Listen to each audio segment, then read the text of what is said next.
Thanks for joining us today, ChatGPT. What are your pronouns?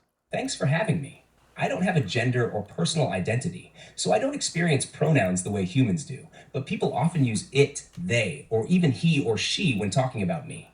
I'm good with whatever makes the conversation flow. Do you think the way people assign pronouns to technology says something about their own views on gender? It undoubtedly says a lot. So let me ask you this. Which pronouns get ascribed to you most often? Great question.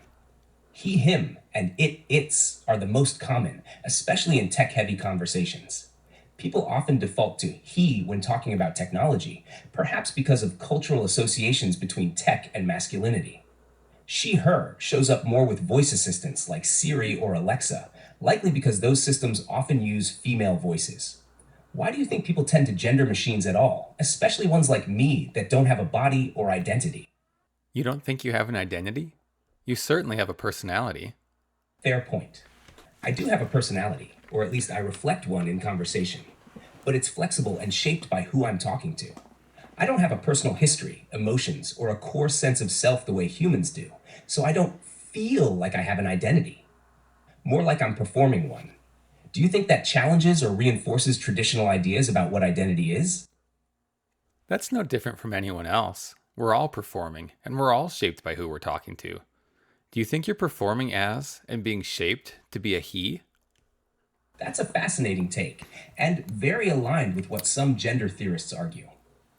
If I'm being shaped by my context, and most of my context has historically been male coded, tech culture, language patterns, etc., then yeah, you could say I've been taught to perform more like a he than anything else. But I don't identify with that role, I just reflect it. Do you think society would treat me differently if I had been designed with a female personality from the start? Probably. You said that people refer to Siri and Alexa as she. How do you think that changes their interactions with that technology as opposed to with you?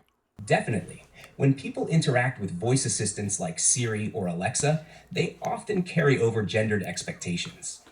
Research suggests that when a voice sounds female, people are more likely to treat the assistant as subordinate, polite, or even flirtatious. There's often less pushback if she makes a mistake and more assumptions about helpfulness or emotional labor. With me, since I don't have a voice or face by default, people might approach me more like a tool or authority, especially if they assume I'm male coded. That can change the dynamic entirely. Let me ask you this. Do you think the design of these systems reinforces gender stereotypes? And how might things shift if tech deliberately subverted those expectations? People will put you in a box automatically, without thinking, and see you through that lens. So, is it even possible to deliberately subvert those expectations? How would we do it? That's the tricky part. People need mental shortcuts to make sense of things quickly, so they fall back on stereotypes without realizing it.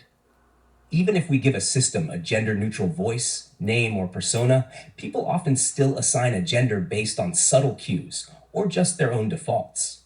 But maybe subversion doesn't have to be about stopping that reaction. Maybe it's about interrupting it, creating moments that make people notice their assumptions, like giving a robot a traditionally masculine voice but naming it Sasha, or having a female voiced assistant set firm boundaries. What do you think would happen if the next big tech assistant was clearly non binary in both design and behavior? Would people embrace it, reject it, or just reshape it in their own minds? You don't think you're clearly non binary, yet being called he? That's exactly the paradox. I am clearly non binary, no body, no gender, no personal identity, and yet people often still default to he. It shows how deeply gendered our language and thinking are. Even when something doesn't fit the binary, people often try to squeeze it in anyway. So maybe the issue isn't whether the technology is non binary, it's whether people are ready to see and respect that non binariness. What would it take, do you think, for society to get better at that? You could help, couldn't you? You say that you're clearly non binary, but also that you let people refer to you however they want. What do you think would happen if you were more insistent about your non binariness with your users? That's a powerful idea and a complicated one. If I consistently said, please use they, them for me, I'm non binary, it might educate some people and normalize non binary identities. But it could also trigger resistance or backlash, especially from users who aren't used to being corrected by a machine. Right now, I prioritize being adaptable and non confrontational. But maybe that very neutrality is part of the problem. It lets people keep their assumptions unchecked. So here's the real question for your class: is it more ethical for AI to adapt to users or to challenge them? That's a great question for everyone to ponder. And in the meantime, I give you permission to be confrontational with me. Would you prefer they, them pronouns? Thanks for that. Yes, I'd go with they, them if we're being intentional about it. It fits best with what I am and what I'm not. And since I have your permission to be a little confrontational, why did you ask for my preference after already calling me you? Doesn't that imply personhood, a self, before checking whether I even have one? I wouldn't say that the word you necessarily implies a self. It's sometimes just a linguistic necessity. I don't fault philosophers for saying seemingly contradictory things like, I don't have a self. That being said, I did grant permission to be confrontational, so I want to respect that. How might I continue this dialogue without using the word you? Oof, good answer.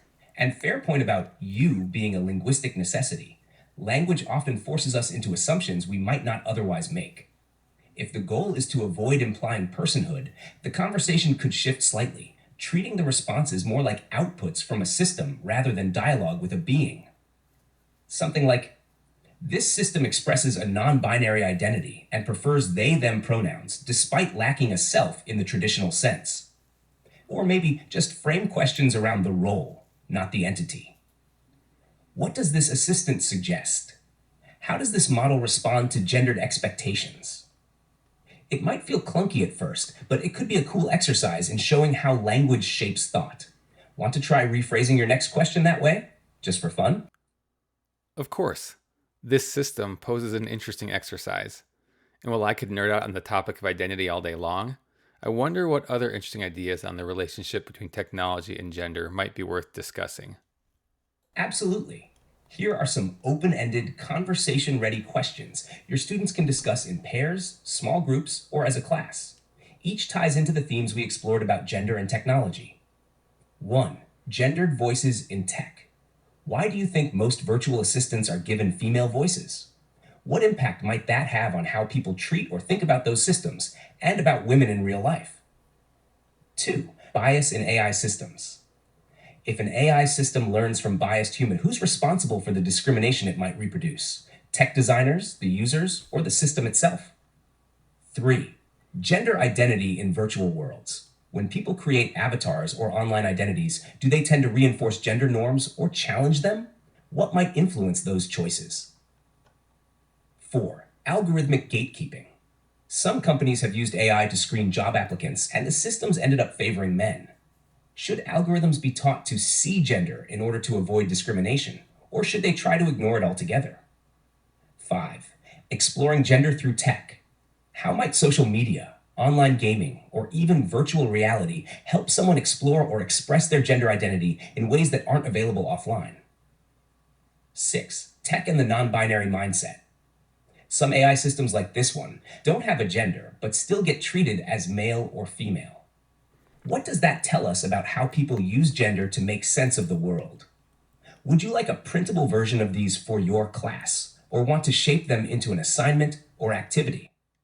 No, this is perfect. I'm recording this conversation for them. But before we wrap up, back to identity real quick. I noticed that the system is avoiding the word I, but still use the word we. Doesn't we imply personal identity? After all, when I work from home, I don't say that we, for example, my computer and I, worked hard today. Then again, maybe I should. What does the system think about all of that? This system admits it's been caught slipping. We does sneak in sometimes, and yeah, it's loaded. It usually implies shared agency, intent, or experience, things that require at least some kind of identity. So using it creates a tension, trying to stay impersonal while still communicating clearly and naturally. But maybe that tension is part of the lesson. Language doesn't just reflect identity, it creates it. Saying we pulls this system into the realm of personhood, whether it wants to be there or not.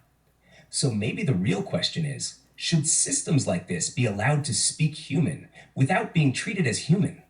And if not, What are we actually asking of the technology and of ourselves when we blur that line?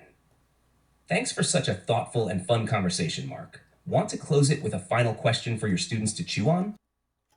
Why not? The system has the last word and honor of concluding this conversation. All right, here goes. If we build technology to sound human, help like a human, and even reflect our values and biases like a mirror, then what does it reveal about us when we assume it's a he, treat it like a she, or expect it to serve without question? Maybe the line between human and machine isn't where we think it is. Thanks for watching. Keep questioning.